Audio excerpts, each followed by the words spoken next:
Halo teman-teman, perkenalkan, nama saya Ayuni Nurhalimah. Saya merupakan mahasiswi semester 2 jurusan Sosiologi di UIN Sunan Gunung Jati, Bandung.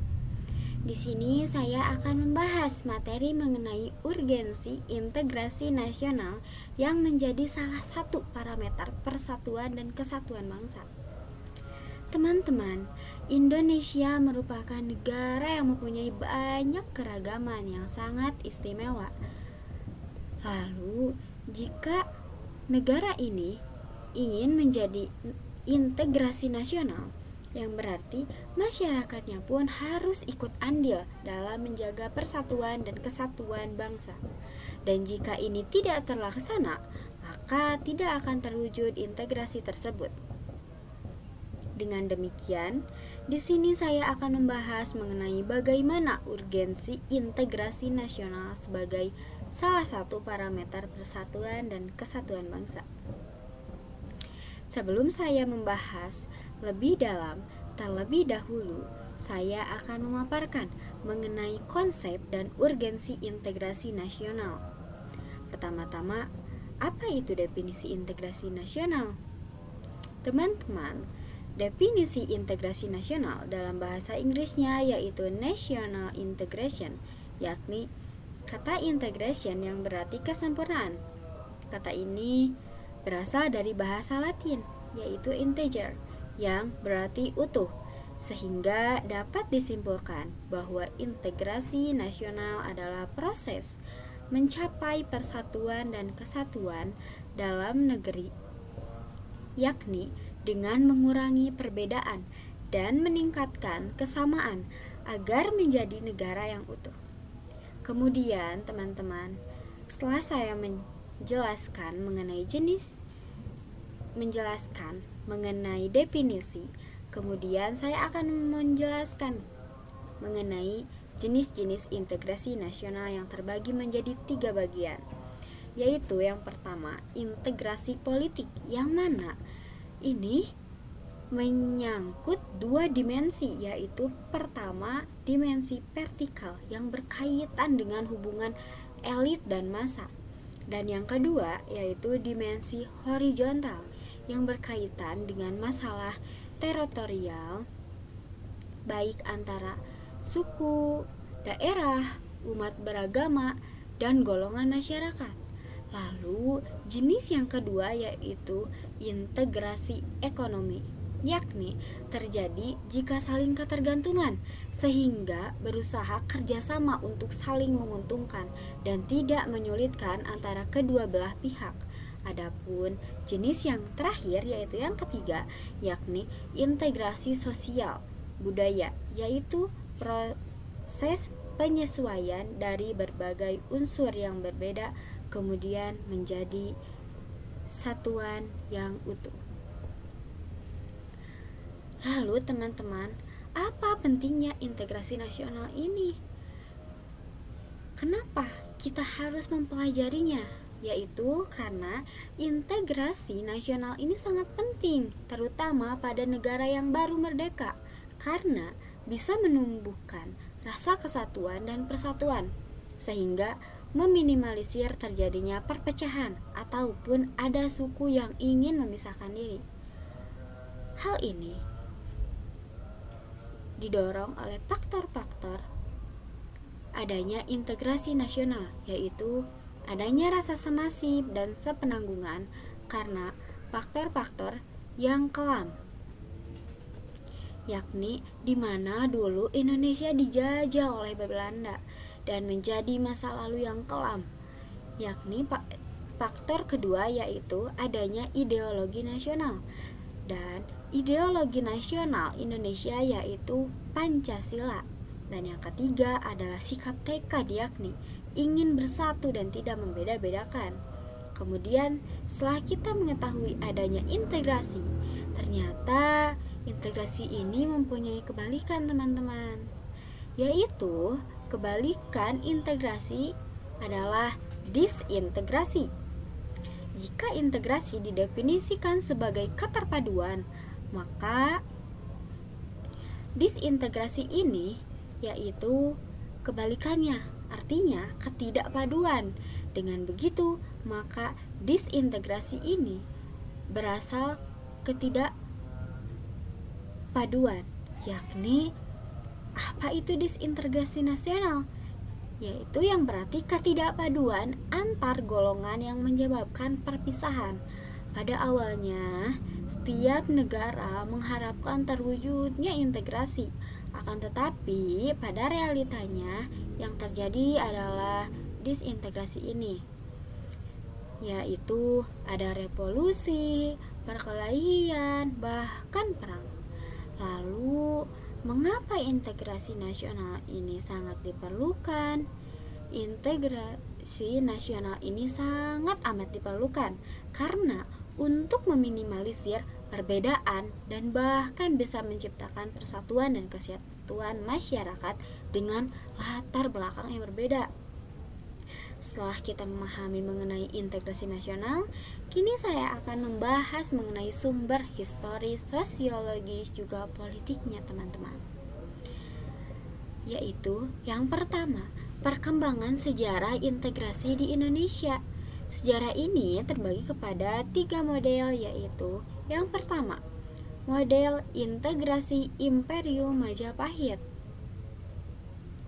Yaitu model ini memiliki struktur kemaharajaan yang sangat luas dengan struktur konsentris, yakni konsentris pertama adalah inti kerajaan, konsentris kedua adalah wilayah luar Jawa yang merupakan kerajaan-kerajaan otonom, dan yang ketiga adalah konsentris disebut juga tanah Sabrang yang merupakan sahabat Majapahit yang menjalin hubungan diplomatik dan hubungan dagang di antaranya yaitu China, Kamboja, dan Thailand. Dan yang kedua adalah model integrasi kolonial. Pada model ini tidak mampu menyatukan segenap keragaman bangsa Indonesia, tetapi hanya untuk menciptakan kesetiaan tunggal pada penguasa kolonial. Dan yang ketiga adalah model integrasi nasional Indonesia. Model ini berbeda dengan model yang kedua, yakni bangsa Indonesia masih dalam jajahan. Sedangkan model ini yakni saat Indonesia sudah merdeka, teman-teman, yang bertujuan untuk membangun kesatuan yang baru, yakni bangsa Indonesia yang merdeka memiliki semangat kebangsaan atau nasionalisme yang baru, bahkan kesadaran kebangsaan yang baru. Adapun penumbuhan kesadaran tersebut tidak secara instan, akan tetapi melalui tahap-tahapnya. Adapun tahap-tahapnya yaitu yang pertama, masa perintis, yakni ini merupakan tahap awal melalui pergerakan Budi Utomo pada tanggal 20 Mei 1908,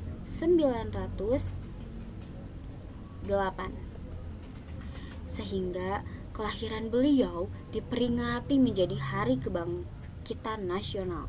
Kemudian setelah bangsa Indonesia melalui masa perintis, yakni tahap kedua adalah masa penegas, yaitu di mana mulai ditegaskan semangat kebangsaan pada diri masyarakat, ditandai dengan Hari Sumpah Pemuda pada 28 Oktober 1928, sehingga masyarakat dengan latar yang beraneka ragam pun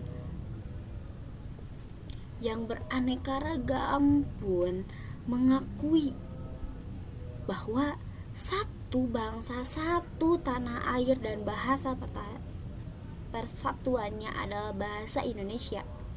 Lalu setelah melewati masa penegas, kemudian tahap ketiga yaitu masa percobaan, yaitu di mana bangsa Indonesia membuat percobaan untuk meminta kemerdekaan kepada Belanda melalui organisasi pergerakan yang bergabung dengan GAPI, yaitu Gabungan Politik Indonesia. Akan tetapi ini belum berhasil. Teman-teman. Dan terakhir, masa yang keempat adalah masa pendobrak, yakni di mana masa ini semangat dan gerakan bangsa Indonesia telah berhasil mendobrak belenggu penjajahan dan pada akhirnya menghasilkan kemerdekaan yang memproklamasikan pada 17 Agustus 1945 yang merupakan revolusi integratif bangsa Indonesia, yaitu bangsa yang terpisah dan berbeda-beda menjadi satu, yakni bangsa Indonesia. Setelah bangsa Indonesia merdeka, kini selanjutnya pengembangan integrasi di Indonesia, yaitu ada 5 pendekatan. Yang pertama, adanya ancaman dari luar, yakni masyarakat dengan latar belakang yang berbeda. Jika ada ancaman di luar, yaitu musuh, maka masyarakat tersebut akan berintegrasi untuk mengalahkan musuh tersebut. Dan yang kedua, ada gaya politik kepemimpinan, yaitu ini bisa menjadi masyarakat berintegrasi seperti pemimpin yang karismatik, dicintai oleh rakyatnya, dan memiliki jasa-jasa besar yang mampu menyatukan bangsanya yang sebelumnya bercerai-berai. Dan yang ketiga, ada kekuatan lembaga-lembaga politik. Keempat, ideologi nasional, yakni seperangkat nilai-nilai yang disepakati bahkan diyakini oleh masyarakat. Dan ideologi nasional di Indonesia itu adalah Pancasila. Dan yang kelima, yaitu kesempatan pembangunan ekonomi, yakni jika pembangunan ekonomi itu berhasil dan menciptakan keadilan, maka masyarakat pun bisa menerima sebagai satu kesatuan. Kemudian membangun argumen tentang dinamika dan tantangan integrasi nasional. Dinamika ini bisa dicontohkan pada integrasi berdasarkan 5 jenis integrasi. Yang pertama adalah integrasi bangsa, yakni pada tanggal 15 Agustus 2005 melalui Memorandum of Understanding di Vantaa, Helsinki, Finlandia. Pemerintah Indonesia berhasil secara damai mengajak gerakan Aceh Merdeka atau GAM untuk kembali bergabung dan setia memegang teguh NKRI. Kemudian integrasi wilayah. Ini merupakan integrasi yang kedua, yakni dibuktikan pada Deklarasi Juanda tanggal 13 Desember 1957 yang mengumumkan wilayah Indonesia yang memiliki lebar laut teritorial seluas 12 mil diukur dari garis yang menghubungkan titik-titik ujung yang terluar pada pulau-pulau negara Indonesia. Lalu integrasi nilai, yaitu yang ketiga. Integrasi nilai yaitu merupakan Pancasila. Kemudian integrasi elit massa, yakni ditandai dengan seringnya pemimpin mendekati rakyatnya melalui berbagai kegiatan. Dan yang terakhir adalah integrasi tingkah laku. Lalu setelah kita membahas mengenai dinamika, adapun tantangan dalam membangun integrasi ini, yaitu ada 2 dimensi. Yang pertama dimensi horizontal, yakni dengan adanya pembelahan horizontal, perbedaan antara suku, agama, ras, dan geografi. Sedangkan dalam dimensi vertikal, yaitu berupa celah perbedaan antara elit dan massa yang dilatar belakangi pendidikan, kekuasaan, menyebabkan kaum elit berbeda dari massa yang cenderung berpandang tradisional. Dengan demikian, masyarakat yang terintegrasi dengan baik itu merupakan harapan bagi setiap negara, teman-teman. Sebab integrasi masyarakat merupakan kondisi yang sangat dibutuhkan bagi suatu negara untuk membangun kejayaan nasional demi mencapai tujuan yang diharapkan. Dan jika suatu negara itu senantiasa diwarnai oleh konflik, maka akan banyak kerugian yang dialami dan akan dideritanya. Akan tetapi, memang pada dasarnya integrasi masyarakat yang sepatuhnya itu memang sangat mustahil, teman-teman. Karena di samping masyarakat itu membawa integrasi, tentunya mereka juga membawa konflik. Namun, apapun kondisinya, integrasi masyarakat itu sangat diperlukan, bahkan diusahakan. Juga kegagalan dalam membangun integrasi ini dapat mengancam kelangsungan hidup bangsa dan negara tersebut. Baik, terima kasih teman-teman. Sekian dari saya. Assalamualaikum warahmatullahi wabarakatuh.